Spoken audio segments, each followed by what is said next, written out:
Assalamualaikum warahmatullahi wabarakatuh.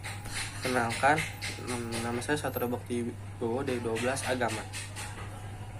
Saya di sini akan mempresentasikan tentang akhlak terpuji, yaitu amal soleh, toleransi, musyawarah, dan ukhuwah. Yang pertama, amal soleh. Amal soleh menurut bahasa yaitu adalah sikap atau perbuatan baik yang mendatangkan pahala. Menurut istilah itu perbuatan baik atau menunaikan kewajiban agama Islam untuk mendapatkan ridha Allah Subhanahu wa taala. Dan juga bisa istilah adalah perbuatan kebaikan untuk menjauhkan dari perilaku yang haram. Lalu amal soleh ini dibagi menjadi dua, yaitu amal soleh ubudiyah dan amal soleh sosial. Amal soleh ubudiyah itu adalah seperti sholat, zakat fitrah, zakat mal, puasa. Terus kalau amal soleh sosial itu menolong orang lain, terus membantunya, gotong royong. Lalu dasar hukum dari amal soleh yaitu surat An-Nahl ayat 97. Bismillahirrahmanirrahim.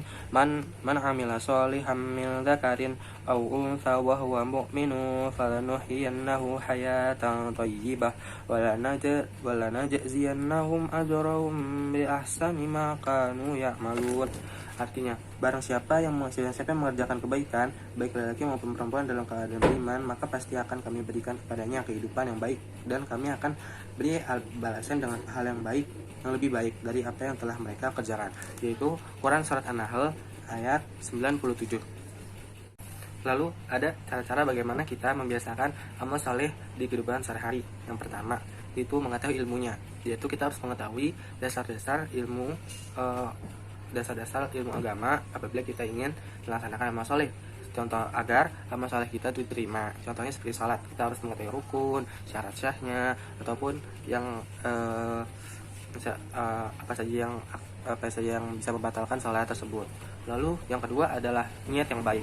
Dalam niat yang baik ini sangat perlu diperlukan karena agar dalam kita menjalankan amal soleh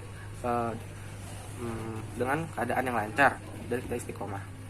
Lalu yang ketiga adalah bersabar bukan hanya untuk orang yang mendapatkan musibah. Bersabar itu harus diperlukan dalam melakukan amal soleh. Contohnya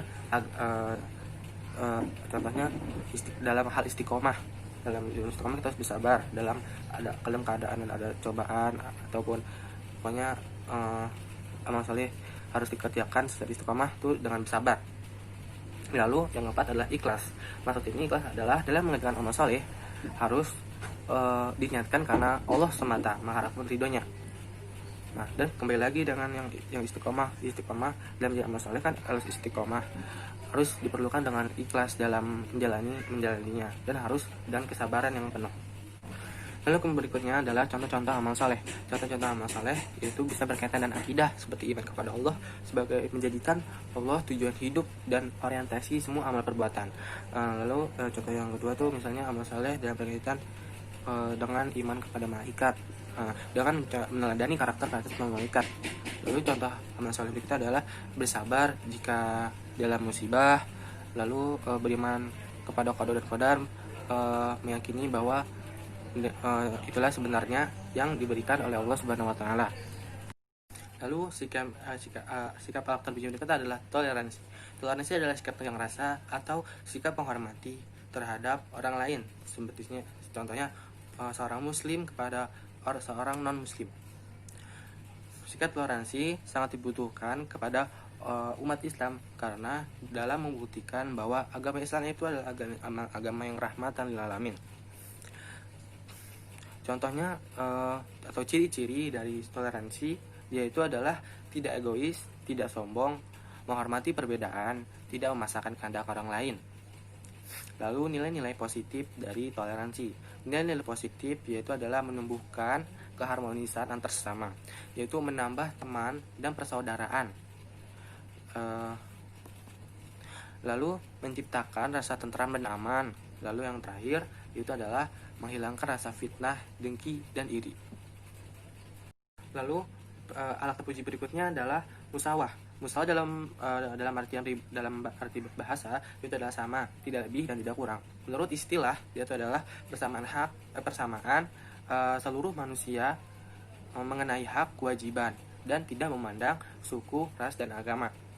Sejarah kemunculan dari prinsip musyawarah ini adalah peristiwa pembunuhan Kabil terhadap Habil, yang dimana ini sebagai manusia yang paling sejarah manusia yang awal di muka bumi ini, manusia awal yang di muka bumi ini, dan sebagai rentetan sejarah yang membangkitkan prinsip persamaan derajat.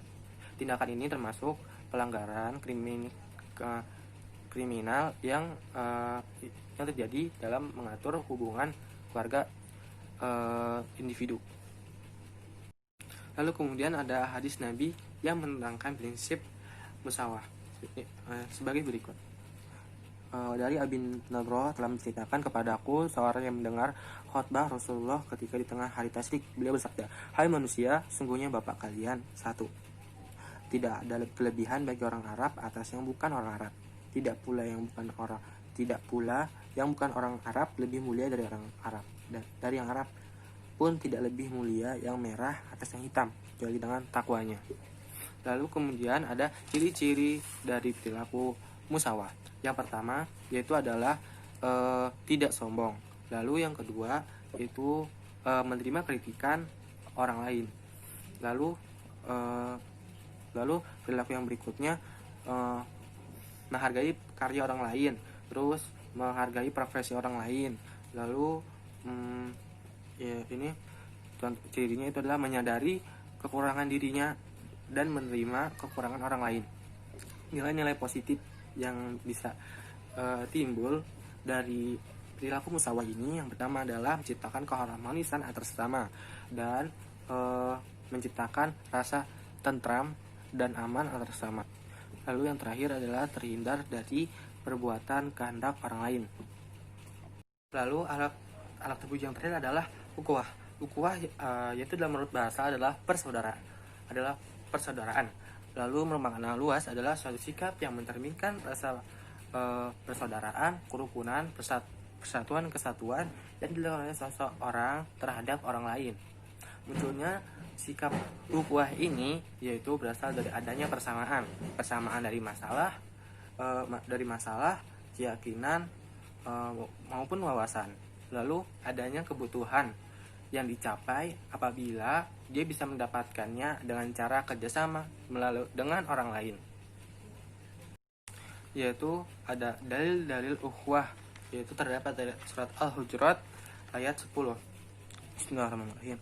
Innamal mu'minuna ikhwatu fa'uslihu baina akhwaykum wattaqullaha la'allakum turhamun. Sesungguhnya orang-orang mukmin itu bersaudara. Karena itu damaikanlah antara kedua saudara yang berselisih dan bertakwa kepada Allah agar kamu mendapatkan rahmat. Al-Hujurat ayat 10. Lalu dari hadis Nabi juga, yaitu hadis Rasulullah SAW bersabda, perumpamaan orang-orang beriman di dalam kecintaan, kasih sayang, dan kelembutan seperti satu tubuh. Apabila mengeluh satu anggota tubuh, maka seluruh anggota tubuh lainnya merasa sakit dengan tidak dapat tidur dan demam. Hadis riwayat Muslim. Lalu macam-macam ukhuwah. Ukhuwah dibagi menjadi 3. Pertama adalah ukhuwah Islamiyah. Bana prinsip ukhuwah Islamiyah ini adalah upaya dalam rangka mengembangkan rasa persaudaraan terhadap kesamaan agama Islam. Lalu yang kedua adalah ukhuwah kebangsaan. Ukhuwah kebangsaan ini bisa diistilahkan dan ukhuwah wataniyah, yang artinya adalah persaudaraan atas kebangsaan. Bahwa ini diartikan adalah seluruh rakyat Indonesia adalah bersaudara. Lalu yang ketiga adalah ukhuwah insaniyah. Ukhuwah insaniyah ini adalah persaudaraan sesama manusia.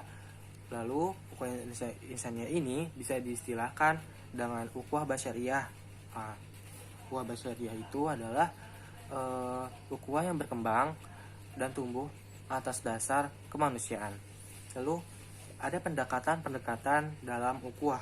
Pendekatan dalam ukhuwah adalah ada 4 cara, yaitu yang pertama adalah ta'aruf, saling mengenal. Lalu yang kedua adalah tafahum, saling memahami. Yang ketiga adalah ta'awun, saling menolong. Yang keempat adalah takaful. Takaful itu adalah saling bahu membahu. Lalu yang terakhir adalah nilai-nilai positif dari ukhuwah, yaitu yang pertama adalah melaksanakan silaturahmi. Ya, lalu yang berikutnya adalah berjabat tangan bila ingin berpisah.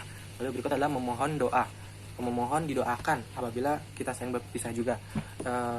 Lalu memberikan kegembiraan dan senyuman apabila berjumpa terhadap orang lain. Terus membantu keperluan orang lain. Lalu memberikan hadiah pada waktu-waktu tertentu.